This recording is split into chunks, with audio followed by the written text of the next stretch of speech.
Arkadaşlar hepinize merhaba. Bugün Kızgın Kuş ile birlikteyiz. Yani Hyundai i10, i10, Angry Birds ile daha önce de test yapmıştık biliyorsunuz. Bu sefer 1.2 5 ileri düz vitesli Go versiyonuyla test yapacağız. Bu segmentte bayağı sevdiğimiz bir otomobil. Go'ya özel Go stickerları da var gördüğünüz gibi. 15 jantları var. İçi deri döşemeli ve sunrooflu. 1.2 motoruyla biraz daha kuvvetli 1 litreden. Bakalım nasıl test edelim, görelim.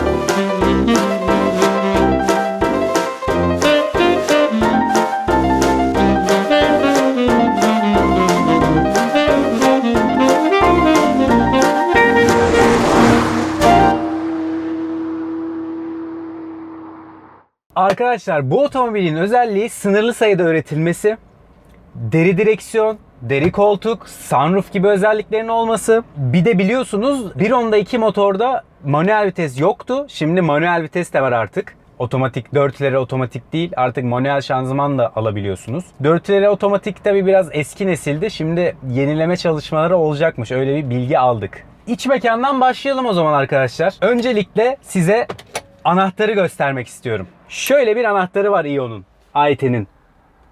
Aslında bildiğiniz gibi diğer Hyundai'lerde de böyle kapı açma ve bagaj açma düğmeleri var. Güzel, bu kadar. Debriyaja ve frene basmadan çalışmıyor. Debriyaja ve frene basıyoruz. Kemerimizi her zamanki gibi takıyoruz arkadaşlar. Kemersiz olmaz biliyorsunuz. Bence segmentinde güzel özellikleri olan, yani saklama gözleri gayet iyi. Burada aşağıda 2 tane bardağınızı koyabileceğiniz, suyunuzu koyabileceğiniz göz var. Hemen suyumuzu koyduk. Bir tane de büyük göz var aşağıda. Güzel. Onun yanında bir ufak girinti var. Orayı pek çözemedim. Orası pek bir işe yaramaz aslında. Onun haricinde konsolda bu bir A sınıfı otomobil. Yani artık başlangıç seviyesi bir otomobil. Ve başlangıç için bence çok derli toplu. Yani tamam, burası sert. Buralar sert plastik ama artık B ve C segmentlerinde bile görüyoruz kimi otomobilde. Güzel bir dokusu var. Kırmızı yapmışlar. Böyle bordomsu kırmızı. Güzel, hoş olmuş. Benim hoşuma gitti. Tabii kapı içleri falan hani sert plastik. Ona diyecek bir şey yok ama bu sınıfta dediğim gibi hepsi böyle. Torpidoya bakalım. Torpidoda işte bayağı böyle büyük bir kitabı var. Boyutu bence gayet yeterli torpidonun. Manuel klima kumandaları var. Manuel klima kumandalarının altında da böyle büyükçe bir göz var. Altında Hyundai'nin bize vermiş olduğu ıslak mendil var. Yani müşteri memnuniyeti her şeydir arkadaşlar. Burada Hyundai'nin müşteri memnuniyetine verdiği önemi görüyoruz. Burada açtığınız zaman USB, AUX ve 12 volt var ve mesela şunu baz alırsanız bu tamamıyla girebiliyor ve daha büyük bir şey de girebilir. Kapatabiliyorsunuz. Yani burası bayağı kullanışlı bir orta göz diyebilirim. Far altının orada bir kumanda yok. Burada Hyundai'lerin tanıdık, bildiğiniz bir multimedya ekranı var. Bu tabii artık hani bu sınıf için okey ama bazen i30, i20'lerde de görebiliyoruz. i30'da özellikle kesinlikle yenilenmesi gerekiyor. Onu zaten siz de söylüyorsunuz. Arka diz mesafesi, ilk bindiğiniz zaman koltuğu biraz geri alırsanız böyle arkaya kadar geçiyor koltuk. O da enteresan bir his. Çok uzun değilseniz eğer yeterli. Çok böyle geniş bir diz mesafesi yok. Zaten araba böyle şu kadar. Bagajı da gayet yeterli. Böyle valiz de alır. Orta boy bir tane. Üstüne işte Migros poşetleri falan, alışverişinizi de yapabilirsiniz. Olur yani. Hadi yola çıkıp yolda biraz daha anlatmaya devam edelim. Sunroof'la beraber iç mekan bayağı ferah olmuş arkadaşlar. Yani aydınlık. Zaten güneş de var tepemizde. Gayet güzel. Klima çalışıyor şu anda. Camları kapadım. Şu sol tarafta otomatik aynalar var. Sol sağ ayarlayabiliyorsunuz. Aynalar baya arkayı, her yeri görebiliyorsunuz. O çok hoşuma gitti. Hemen elektrikli olduğu içinde rahatça ayarlayabiliyorsunuz.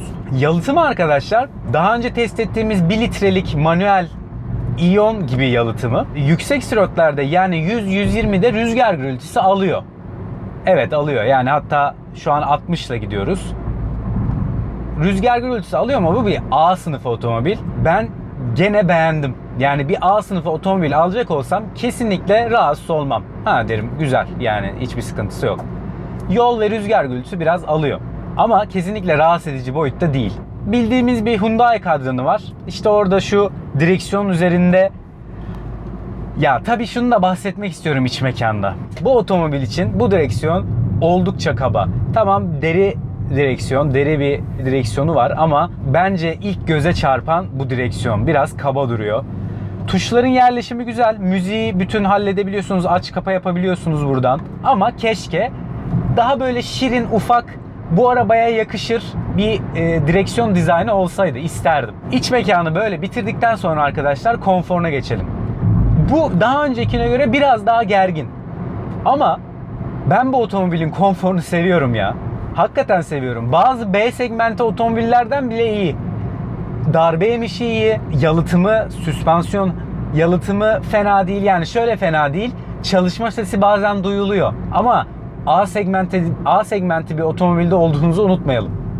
Onun için ben konfor ve yol tutuş dengesini iyi buluyorum. Darbe emişi büyüklerde gayet iyi. Hatta özellikle ben 40'la falan kasise girdim. Böyle hiç amortisörün eşiği bitmedi. Yani bam bam diye sonuna ulaşmadı. Bu güzel bir özellik. Bu 15 jant ve biraz daha ince yanakla beraber ince kasislerde biraz pıt pıt tak tak ediyor. Ama dediğim gibi sertlerde, kısalarda yine böyle pat pat ediyor ama A segmentine göre ve daha önce benim kullandığım A segmentlere göre onlardan daha iyi bir seviyede olduğunu söyleyebilirim. Gelelim motoruna arkadaşlar. 1.2 atmosferik. Biz ne seviyoruz? Atmosferik seviyoruz. O zaman hemen böyle çıtırdan sesini duyaralım. 6500'lerde kesiyor. 6500'lerde kesiyor. 1000 küsür kilo. Oldukça hafif bir otomobil. Bu hafiflikle beraber bir Honda 1248 cc 64 kW'lık motor gayet yeterli bu otomobille yürütmek için. Zaten sürekli size bir üst vitese at, bir üst vitese at diyor. Alt devirleri gayet canlı. Torkunu üretiyor. 6000 devirde 87 beygir ve 120 Nm tork üretiyor. 1 litrelik olandan 0-100 değeri 1 saniye daha iyi. Bu 13.8 de 0-100'ü var. 1 litre olanın da 14.8'di. 6000-6500'lere kadar çevirebiliyor. Bütün gücünü size aktarıyor arkadaşlar. Ne var ne yok hissediyorsunuz. Şehir içi için, hatta şehir dışı için bile yeterli. 87 beygir, hafiflik, 5 ileri manuel şanzıman, hatta dedim 6 olsa bile güzel olurmuş. Uzun yolda da kullanırdın diye. 1.2 değişken subap zamanlamalı bir motor arkadaşlar. Çift egzantrikli. Bununla birlikte tabii yakıt ekonomisine büyük faydaları var. Bu otomobil şehir içinde sakin kullanımda 6,5 litrelerde geziyorsunuz arkadaşlar. 6-6,5. İstanbul için geçerli. Belki daha bile düşürebilirsiniz. Uzun yolda 4'ler, 5'ler rahatça görülebilir. Çok böyle zorlamadığınız zaman. Peki böyle zorlamalı, karışık kullanımda nedir? Bayağı ağır trafiğe girdim, sakin kullandım. Bana 8.8 gösterdi. Ama bu bayağı uç bir değer. Ya hakikaten bayağı uç bir değer. Normal sakin kullanımda da arkadaşlar 6.5, 6.7, hatta 6'lara da düşürebilirsiniz rahatça. Bunu söyleyebilirim. Gelelim şanzımana. Şanzıman arkadaşlar 5 ileri kısa oranlı bir şanzıman. Hemen böyle 1, 2, 3, 4, 5 yani böyle 40-60'la falan gidene kadar burada uyarı ekranı da var. Hemen 5'e at diyor. Kısa oranlı bir şanzıman. Şehir içinde otomobili çok rahat yürütüyorsunuz. Uzun yola çıktığınız zaman 90'la giderken arkadaşlar 2500 devirlere geliyor. Kısa oranlı bir şanzıman ama gazlamak için de güzel yani. Şanzımanın ben özellikle vites geçişlerini çok beğendim. Lukur lukur geçiyor. Tık tık. Bir oynama, fazla bir esneklik, yani şöyle sağa sola oynuyor ama yeri çok belli. Hani karıştırmanız imkansız gibi bir şey. Tık tık. Bir de böyle hafif kemikli. Yeri belli böyle. Tık tık tık tık. Güzel. Şanzımanın geçişleri güzel. Debriyaj çok hafif. Yani hakikaten annenize, kız arkadaşınıza ya da evin ikinci arabası, evin ilk arabası neyse artık olursa ya da acemi bir şoför olabilir. Debriyajı çok rahat kullanıyorsunuz arkadaşlar. Yani hiç zorlanmadan otomobil kalkabiliyor. Yokuş kalkış destek sistemi var. Hemen onu göstereceğim. İleride yokuşlar var arkadaşlar. Çok güzel çalışıyor. Yani o alt devirinin canlılığıyla da otomobili çok rahat ilerletebiliyorsunuz, kaldırabiliyorsunuz. Onu da şimdi hemen göstereceğim. Arkadaşlar burası oldukça dik bir yokuş. Oldukça dik bir yokuş. Bayağı otomobillerin zorlandığı bir yer. Şimdi size sıfırdan kalkacağım. Biri attım. Gayet rahatça kalktım. Çok hafif patinaj çekti ama normal. Çünkü bayağı dik bir yer burası. Gelelim yol tutuşuna ve sürüş keyfine arkadaşlar. Direksiyon hissine. Yani benim bu sınıfta Türkiye'de çok yok. Ama en çok keyif aldığım otomobillerden biri Ion. Üzerindeki lastiklerle üzerinde Continental Eco Contact 5'ler var. Gerçekten güzel, kafası dirayetli. Bayağı sıkı yol tutuyor. Yani geçen gün kullandım bizim yollarda. Arkadan da bir böyle genç geliyordu. Durdu baktı falan ne oluyor diye, ne bu diye falan. Hakikaten limit üzerine gidebilirseniz makinenin gayet iyi yol tutuyor. Yani kaysa bile kaydığını hissedebiliyorsunuz. Direksiyon çok fazla tepkili değil tabii ki. Direksiyondan çok iyi bir geri dönüş belki alamıyorsunuz ama araba minik olduğu için zaten siz böyle arabanın içinde büyük bir kütle sayılırsınız. Ne kadar limitte olup ne kadar zorladığınızı siz koltuktan poponuzla hissedebiliyorsunuz. Bu da güzel bir şey. Hani ben acaba çok mu açtım sınırı ya da limitlerde miyim, sınırda mıyım hissedebiliyorsunuz. Sürüş keyfi çok güzel. Yani ben bunun Ion'un bir GT'yi olsa isterdim. Böyle 120 beygir, 130 beygir hani oluyor ya böyle bir Ion GT falan. Hani öyle bir şey olsa acayip keyifli olurdu bu otomobil. Duyduğuma göre öyle bir plan da olabilir. Arkadaşlar yol tutuşundan önce frenler. Frenleri muhteşem arkadaşlar otomobilin. Gerimde izi kaldı.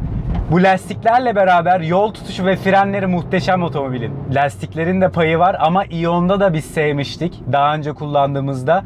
Bunda da aynı şekilde böyle arkadaşlar. Hafif kokular geldi tabii. Hani çok da öyle aşırı ne kadar dayanıklıdır onu test etmedim. Yani o kadar yormadım. Ama fren gücü, pedal hissi, pedalın size verdiği tepki gayet başarılı. B segmenti otomobillerden bile iyi diyebilirim. Gelelim sonuca. Sonuç arkadaşlar, Go modeli sınırlı sayıda üretildi.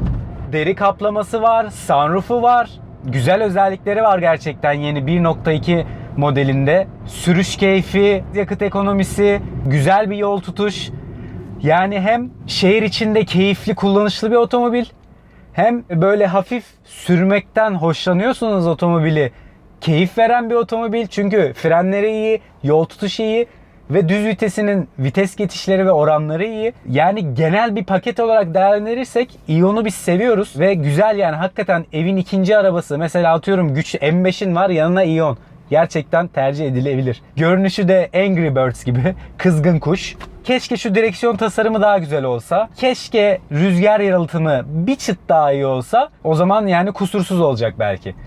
Bir de tabii ses sistemi falan filan hani ama hakikaten Ion çok keyifli, keyif alacağınız, vereceğiniz paranın hakkı olan bir otomobil. Vereceğiniz paranın hakkı olan dedik. Bu otomobil ne kadar? Şu anda 48.350 lira. Sıfır otomobil düşünürsek, bu kullanışlılığı ve güzelliği de düşünülürse tercih edilebilir evet. Şimdilik bu kadar arkadaşlar. Görüşmek üzere. Sizleri seviyoruz. Bu testimi beğendiyseniz beğene basın, paylaşın, abone olun. Görüşmek üzere.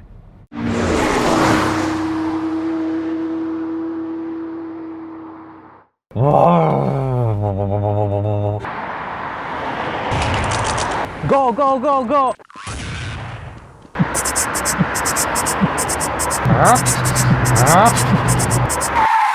Oh mis gibi balata kokusu. Çek içine. Oh.